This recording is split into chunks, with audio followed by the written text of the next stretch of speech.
So you've seen me work on the mock-up. You've seen me take different parts and slice them up so that way I can work on them, which I have here in my cloud share review.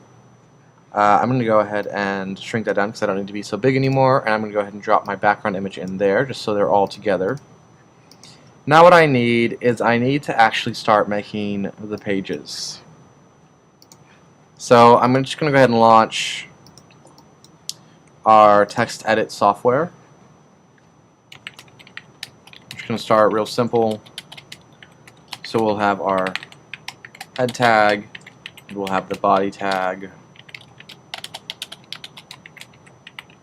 and I will zoom in a bit so you can see what I'm doing easier without having to strain your eyes a whole bunch. So for the head tag, it should probably match the site's name. That would make sense. So we'll add in our title tag, and so we'll do the cloud share review, and there we go, we have our title. For the body tag, a couple things to discuss. So the way that we can choose like a background, how the background behaves, default text colors, default text links, all those things is actually in this body tag, and we haven't really discussed it yet, so I'm going to show you how to do that real fast. I can use Photoshop to find the color that I want. So I want this color because this is the main color. I do have this fade in here, but that's going to be done with that image that I created. It's going to be done with this really thin image, if you remember that, which is not even showing because of how small it is. So I'm going to click here, and I'm just going to click on sort of this area down here. So this is my color. Here is my hex value, 808B A7. When you could first do this stuff, you couldn't choose colors like this. Our palettes were extremely limited originally. We were limited to only a few colors, and we couldn't even choose like 111111. They had to be like 000000, or like 003366 or 006699. They were sort of in these increments of 3, and so we were really limited on which colors we could use. But now we can use pretty much any color. And it was just because some people didn't have like computers that could display all those colors yet. So I've got this color that I stole from there. I can also add in here a text color like black, which should be the default, but I could change it. So maybe I don't want black. Maybe I actually want like a dark blue, like almost black but not quite pure black. So it'll be subtle but still there. Most people probably won't notice it, but some might, and it'll be a little bit softer on the eyes. So I can have a link color, and that will be like whatever color it is when there's a link in my text. And I want it to match this bright blue color. So I'm going to go with that. So there's my link color. And I can even do V-link, which that's the color that the link is like once you've visited it. So like if you've clicked on a website and you've been to that website where the link goes, this is the color that shows up. And the default for a regular link is a bluish color. It's kind of a dark blue, a little bit darker than mine. The V-link is kind of normally that purple color.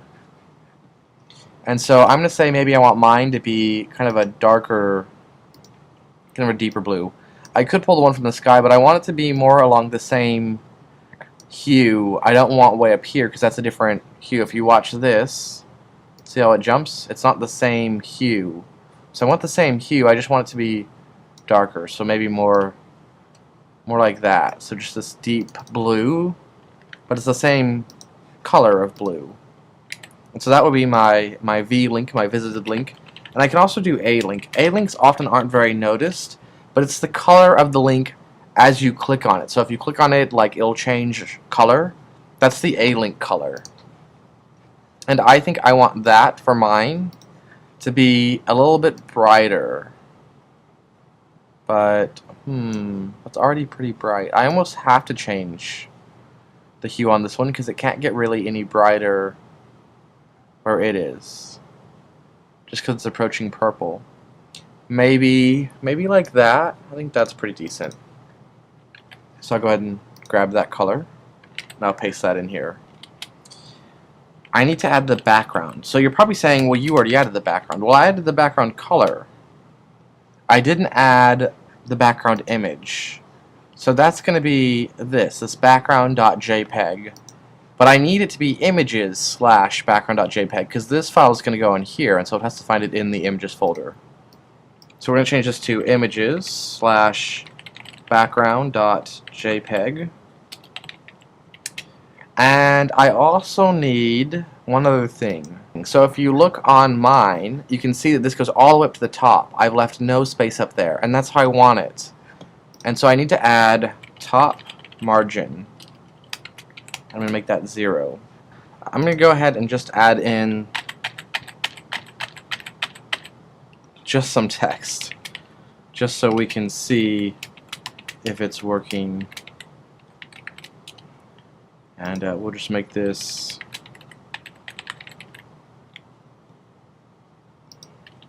just a random link, just so we can see. All right, so if I save it,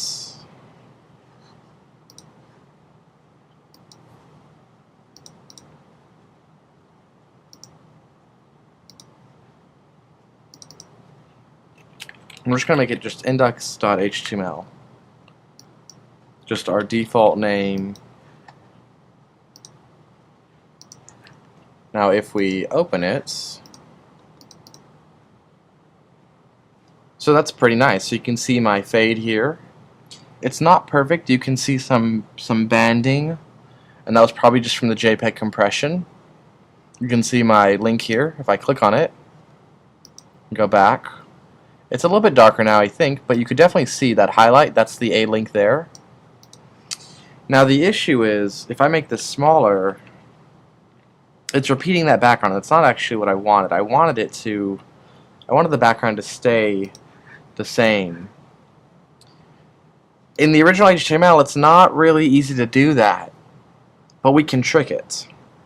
So instead of, when I made that banner, instead of just using just that little bitty small amount, I could instead, I'm going to go ahead and drag this, I'm going to go ahead and grab that background layer, and I'm going to make this a bit bigger. I'm going to make my canvas size maybe another 5 inches taller or so.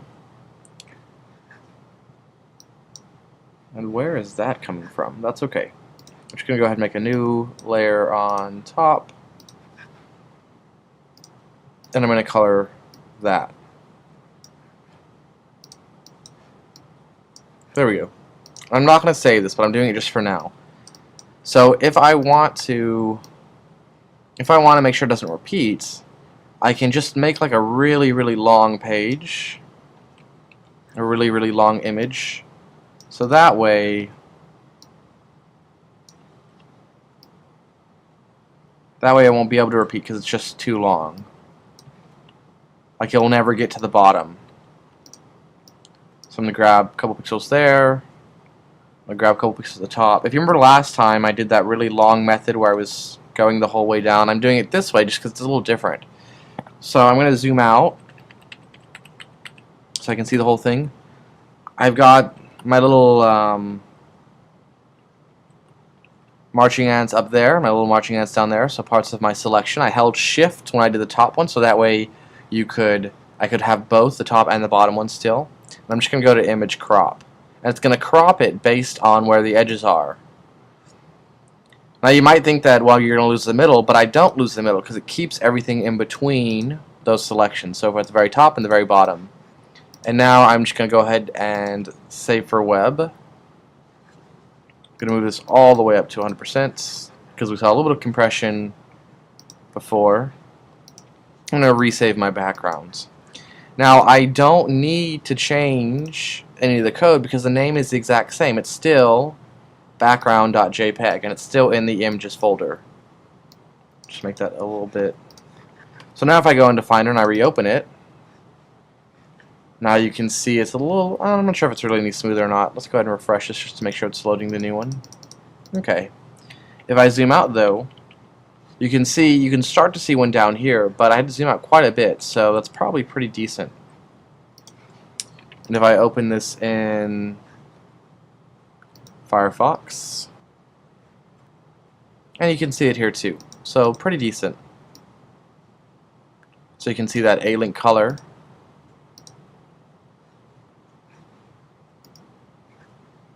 So yeah, looks pretty decent for a whole 2 seconds there.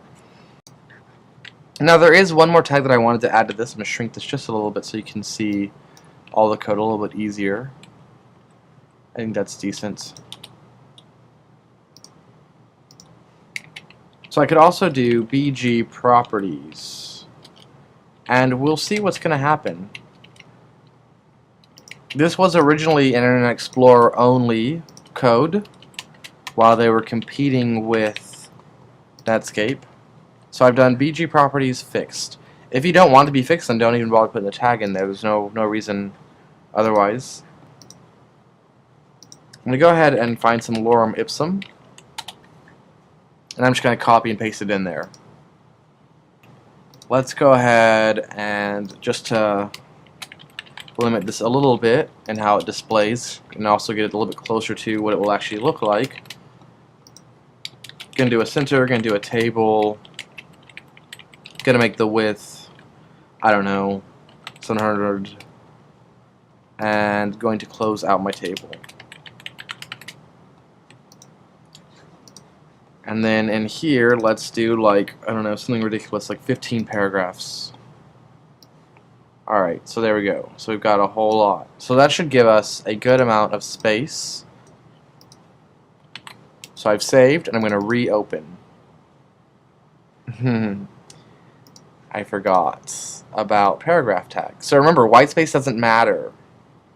And actually, I'm going to decrease this width maybe down to 500. So I'm going to add a paragraph tag in there.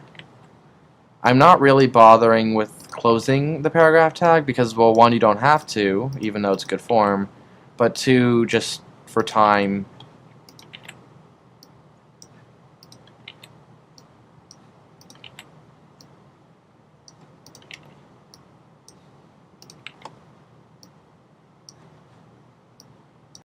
Alright, so we'll save, we'll reopen. Alright, so, did I do my table wrong? Table width equals 500. Oh. tr td slash td slash tr. Was that it? Was that the only thing it didn't like? Yeah, that was all it didn't like. So with the BG property fixed, notice the background doesn't move. So it's kind of cool. So you might like that. So you can play with that and see if you like that. If I remove this and I save it and I refresh, now the background moves. Now does it work in all of them? Let's find out. Will this work in Firefox?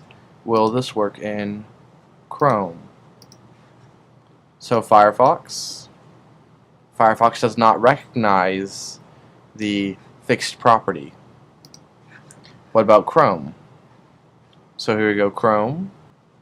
Slowly opening. This should be really fast considering you're on the computer. There we go.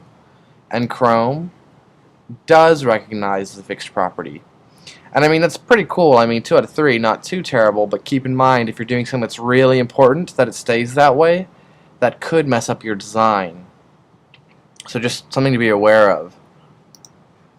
So we'll talk more about some of the code later in another video, but at least that gives you a couple things that you can play with as you start thinking about your site.